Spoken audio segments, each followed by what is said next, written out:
Bonjour à tous et bienvenue à la lecture de cette nouvelle vidéo consacrée au jeu de dames et aujourd'hui plus particulièrement à une arme tactique, le gambit.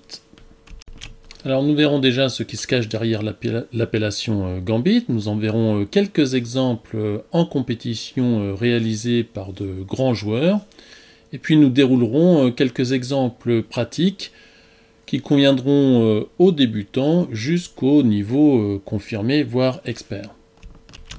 Comme d'habitude, vous faites pause pour chaque exercice, pour chercher la solution de l'exercice proposé, et puis ensuite vous déroulez la solution. Alors nous allons illustrer ce qu'est un gambit par une partie qui s'est jouée en 2014 entre le champion de France Kevin Machtelinck, champion de France 2017, et Serge Minot, habitué à la série nationale. Alors on va voir qu'un gambit, ça a plusieurs rôles. Ça a le rôle de gagner tactiquement aussitôt sur le coup après la réalisation du gambit. Ça peut être aussi un moyen d'obtenir la remise. Ça peut aussi être un moyen de simplement équilibrer la position. Et puis ça peut être un moyen agressif de mettre la pression sur l'adversaire. Alors ici, Serge a le trait, c'est à lui de jouer, il a les blancs. Et il va réaliser le gambit 35-30. Alors, pour quelle raison? Eh bien, simplement parce que là, c'est un gambit défensif, parce que s'il joue pour activer son pion 40, qui est un peu mal placé, enfin, surtout son pion 44, s'il joue 40-34, eh bien, le coup 18-23 va grandement l'embêter. Ce coup-là n'est pas trop possible, en raison de simplement 23-29, et puis ensuite la dame. Et puis sur 44-40, eh bien, on peut juger la position très délicate parce que la position blanche est plutôt molle. Alors Serge en fait choisit pour le gambit 35-30 qui est ici un gambit défensif. Donc après 35-30,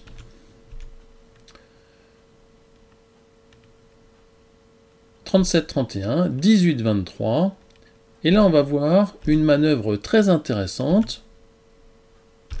Serge a récupéré son pion, mais on voit qu'en raison de ce pion 44 qui est toujours mal développé, eh bien, il y a une grande pression noire sur l'aile droite blanche. Et cette pression va très vite se manifester. Alors Serge essaye de s'en sortir par ce coup 39-34. Puis 47-42, alors évidemment les noirs ne vont pas attaquer tout de suite parce que les blancs donneraient 2 et s'en sortiraient en prenant à 7. Mais Kevin va réaliser un autre gambit, donc il donne par 23-28 et il attaque les deux pièces. Et là, il n'y a pas d'autre défense que de donner le pion. Et donc Kevin a gagné par ce dernier gambit un pion. Donc on voit ici une première illustration du gambit.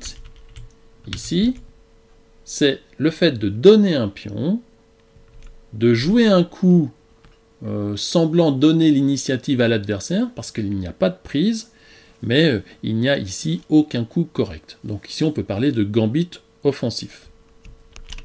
Donc le gambit, c'est l'acte de donner un pion et de faire ensuite un coup qui n'est pas une combinaison, qui laisse un choix à l'adversaire, quelquefois un faux choix.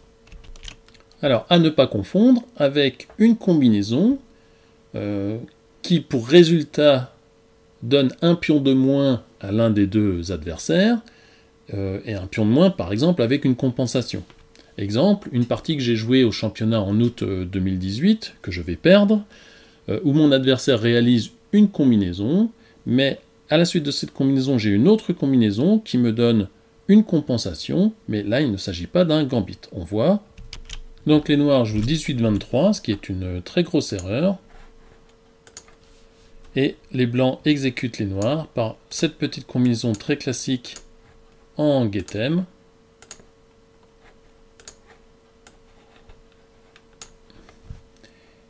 Et les noirs se retrouvent avec un pion de moins. Alors, il y a une compensation. Donc là, c'est une suite de coups avec prise. Et la compensation, la voici. C'est un pion qui tient deux pions blancs. Donc les blancs ont certes un pion de plus, mais les noirs ont une petite compensation. Alors il ne s'agit ici pas du tout d'un gambit défensif, puisque c'est l'adversaire qui a placé une combinaison, et au final, les noirs ont un pion de moins. Un autre exemple de gambit réalisé par le champion du monde 2016, Roel Boomstra, dans une partie plutôt classique. Donc les noirs Boomstra mettent leur adversaire sous pression par le coup 24-29. Alors on peut difficilement envisager par exemple 43-39 parce que suivrait en fait ce 2 pour 2 qui amènerait certainement un débordement gagnant pour les noirs. Et puis sur 44-39, eh bien on a simplement une combinaison qui donne le débordement. Donc là les blancs sont un petit peu sous pression, jouent 44-40. Et là, le gambit, où les blancs doivent, pour les mêmes raisons que précédemment, prendre par le pion 28, et 11-17, qui va venir croquer ce pion 27. Alors la suite de la partie, où on voit finalement que les blancs, les noirs ont récupéré leur pion, les blancs n'ont pas vraiment de problème direct, sauf qu'ils vont se faire attaquer leur aile gauche, et Boomstra finira par gagner cette partie. Donc on peut ici parler d'un gambit offensif. Alors un autre exemple, entre deux anciens champions du monde, Wiersma, grand spécialiste de la partie semi-ouverte, va ici battre Van der Waal par une très belle manœuvre basée sur un gambit. Alors on voit comment on est arrivé à cette situation, ouverture 31-27, qui amène souvent des combats en semi-ouverte. Une prise de position extrêmement risquée de part et d'autre. Et puis, à la suite de ce dégagement, la position où Harm Wiersma, après 8-12, va jouer le génial 30-24 prise en 25, et là en fait c'est un gambit indirect parce qu'il laisse une combinaison qui gagne un pion pour son adversaire. Mais on peut considérer cela comme un gambit, car la combinaison qui gagne le pion amène en fait une position très avantageuse parce que l'aile gauche noire est très affaiblie, et le pion avancé ici va simplement être croqué. Si ici on bouche, eh bien il suffira de donner pour ensuite venir croquer ce pion-là et déborder. La suite de la partie avec Wiersma qui gagnera cette partie très stylée. Etc. Et le gain plus tard.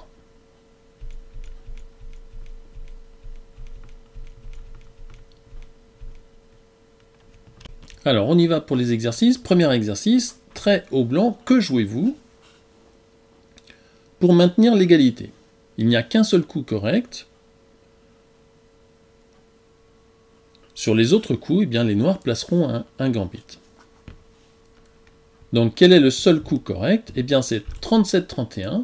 Pourquoi? Parce que si vous jouez ailleurs, eh bien, il y aura simplement le gambit 16-21 et 18-22. On voit sur 37-31, eh bien, le gambit ne fonctionne plus parce que on a simplement ici 32-27 qui gagnera la partie. Donc le gambit n'est pas possible. Sur tout autre coup, par exemple 34-30, eh bien là les noirs réalisent le gambit et vous n'avez rien contre la menace mortelle 24-29. Alors autre exemple de gambit similaire, toujours en partie classique. Quel gambit pouvez-vous réaliser?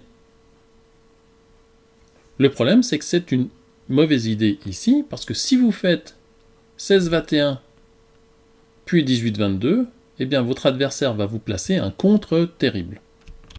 On voit, sur le gambit, eh bien il y a cette action très thématique, 35-30, suivie de 34-30, et la prise majoritaire, 32-27, les noirs sont obligés de prendre ces trois pions-là. Et vous prenez 5 pions et au final, les blancs se retrouvent avec un pion de plus. Alors, autre exemple devenu célèbre, devenu la position Riku-Garout, c'est trait au blanc. Que jouez-vous? Alors, la solution, la situation semble compromise pour les blancs. Pourquoi? Parce que les blancs ne peuvent évidemment pas jouer 37-31, on attaque simplement, et cela fera sauter ce pion-là, et les noirs gagneront. Donc 37-31 est totalement inenvisageable.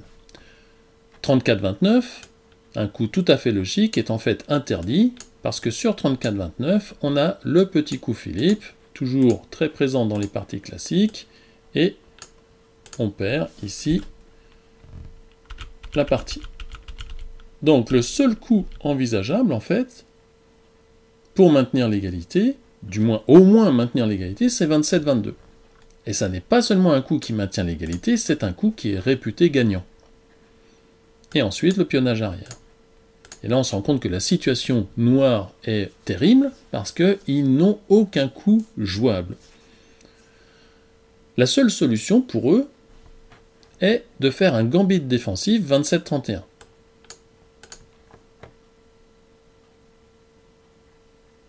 Ensuite, c'est toujours au noir de jouer. Ils sont empêchés de jouer 13-18 parce qu'il y a le coup de revenez-y. Et donc, la seule possibilité qui s'offre à eux, puisque le pion 13 ne peut pas sortir, est de réaliser ce pionnage. Alors, on continue de maintenir la pression par 32-27. Les noirs ne peuvent toujours pas sortir ici en raison du petit coup parallèle 35-30 et 23-28.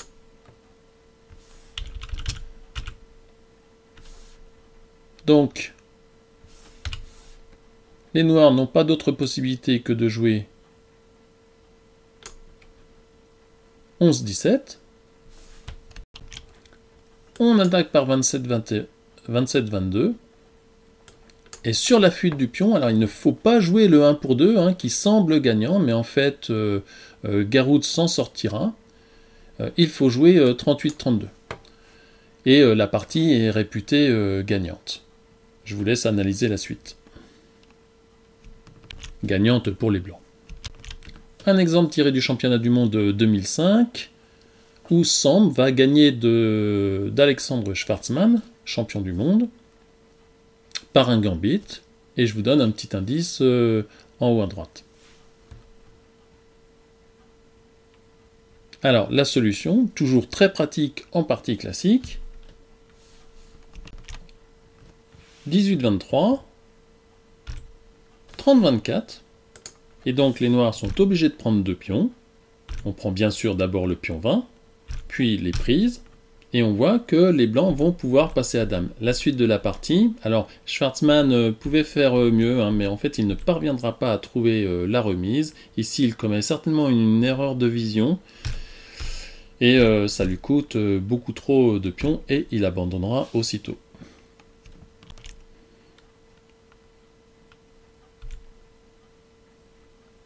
Alors, un autre exemple, qui n'est pas la peine de dévoiler avec le logiciel Turbo Dame Base.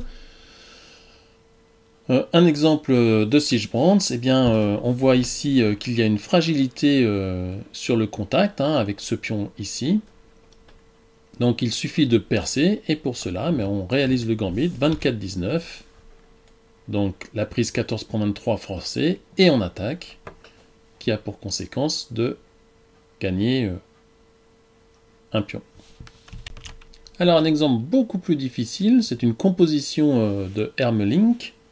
Les blancs jouent et gagnent. La solution complexe, hein, 42-37 est le premier coup. Et là, il faut bien se défendre de l'attaque du pion 23, donc 17-22. Mais sur 17-22, ce très joli gambit, 24-19, et on attaque.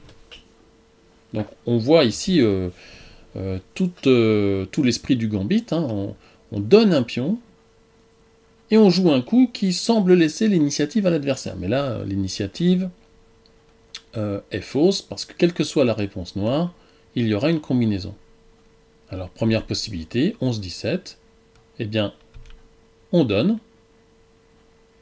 Première possibilité, pionnage 17-26. Et on voit que derrière, on a simplement 37-32 avec la dame. Deuxième possibilité, 16 prend 27. Et on attaque de nouveau, 37-32. Et là, il n'y a également aucune réponse correcte. Par exemple, finalement, ça c'est peut-être la seule réponse correcte, mais imaginons par exemple 14-19. Eh bien, après les prises, on voit qu'il y a simplement ce petit coup 38-32 et la dame. Alors, la seule défense, mais qui amènera un jeu extrêmement difficile, c'est de jouer après ce gambit défensif 8-13. Après 8-13, il y a des prises. Donc 8-13, prise de 4 pions, mais les noirs reprennent l'initiative et viennent ici se placer de façon à réaliser plus tard un autre gambit. De passage à dame cette fois-ci, on donnera ce pion-là et on fera passer ce pion. Alors, la situation sera néanmoins très très délicate pour les noirs et quasi impossible à annuler.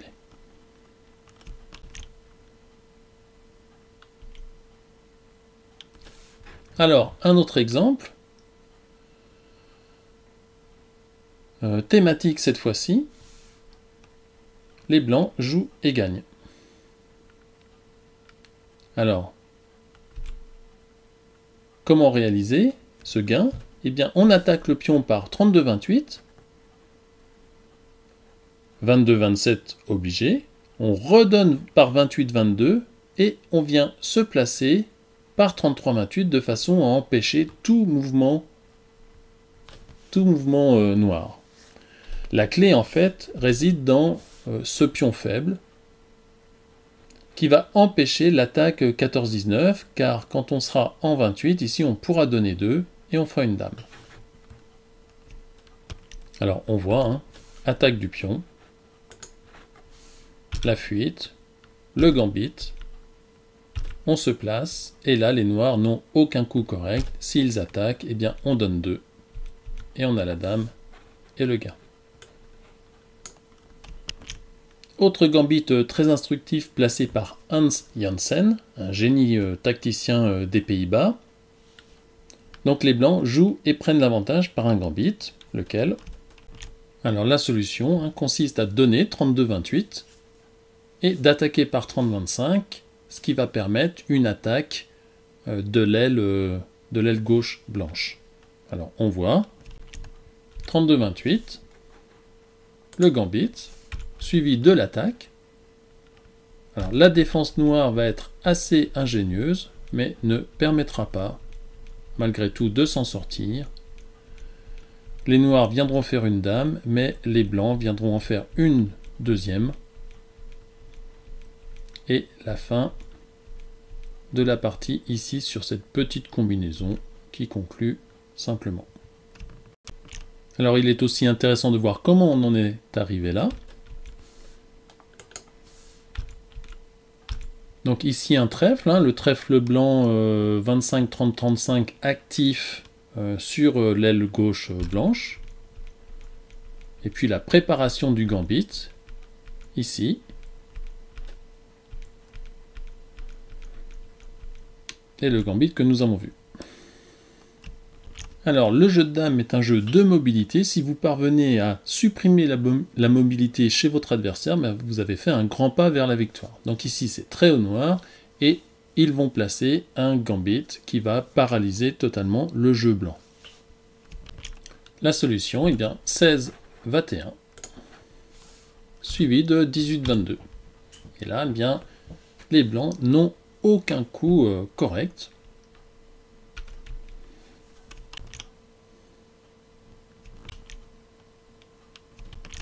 Autre situation où on voit que le gambit peut arriver dans n'importe quel style de partie. Ici, on est dans une partie bonnard. Les blancs possèdent le centre.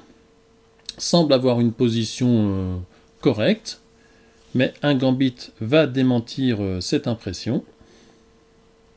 Les noirs jouent et gagnent. Alors d'un niveau moyen parce que le premier coup est relativement simple à trouver, mais ensuite il faut quand même calculer. La solution, bien sûr, 16-21 et 12-17. Et sur par exemple 39-33, 44-39, eh bien 8-12 permet de gagner simplement. Si par exemple les blancs se décident à ce pionnage-là, eh bien c'est une très mauvaise idée. Parce qu'ils doivent ici prendre 2 pions. Les noirs prennent, on reprend 2. C'est au noir de jouer, 17-21. Les blancs prennent, on prend 4 pions. Les blancs doivent reprendre et on fait une dame. Et la situation est désespérée évidemment pour les blancs. Alors, un autre exemple, tiré d'une partie jouée aux Pays-Bas en 1990, Hein Meyer, devenu grand maître international depuis, a le trait et va gagner cette partie grâce à un gambit. On ferait précéder le gambit de l'attaque 34-30, les noirs sont bien obligés de répondre, 14-19, et là on réalise le gambit et l'attaque de l'aile gauche blanche, qui suivra et qui est imparable. Un autre exemple, tiré d'une partie avec Alexandre Schwarzmann qui a ici les noirs contre Martin van Isendorn, dans un style de marchand de bois, donc partie très engagée, et ici les blancs n'ont pas vraiment d'autre choix que d'attaquer par 40-34, mais les noirs vont simplement gagner grâce à un gambit. Et ce gambit, c'est simplement 13-19, on laisse prendre et on réalise le pionnage 23-28. Alors on voit sur 40-34, 13-19, et le pionnage qui paralyse totalement les blancs. Alors ils tenteront de s'en sortir par cette action-là. Les noirs sont bien obligés de se laisser faire prendre quelques pions. Mais ça ne suffira pas en accéléré au blanc pour annuler cette partie.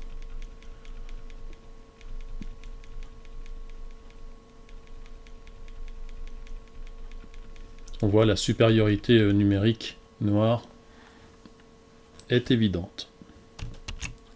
Alors un autre exemple qu'on peut considérer comme un peu plus tactique, un gambit fondé sur une combinaison et non pas sur une attaque d'une aile. Les blancs jouent et gagnent. Alors il est important en fait de remarquer cette colonne-là, toujours très utile. Et donc ici le gambit solution, c'est d'abord d'offrir le pion 27-22 et ensuite d'attaquer. Et il n'y a aucune réponse noire correcte. On voit 27-22 et l'attaque. Et sur par exemple, alors là en fait les noirs ont décidé de donner le pion tout de suite, mais il n'y avait en fait pas d'autre solution. Sur évidemment 12-18, eh bien on a 37-31.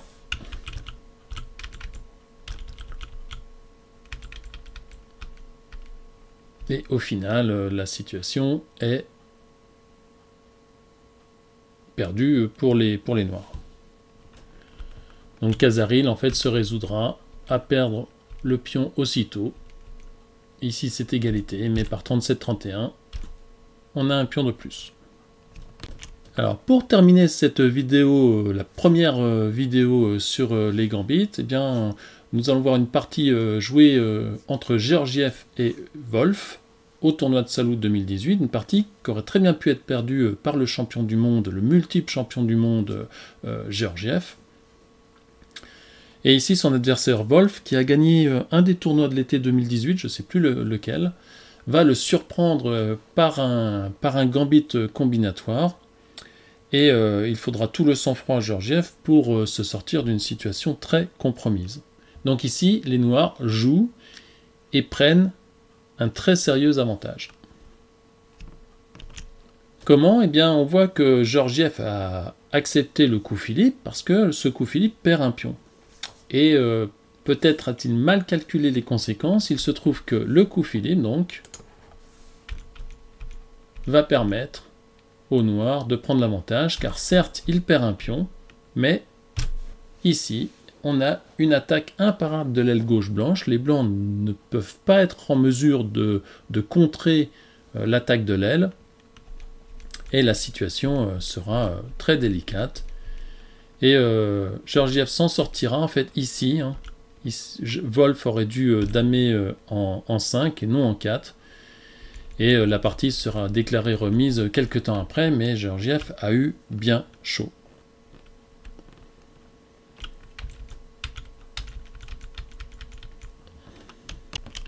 Voilà, quelques exemples de gambits réalisés en compétition.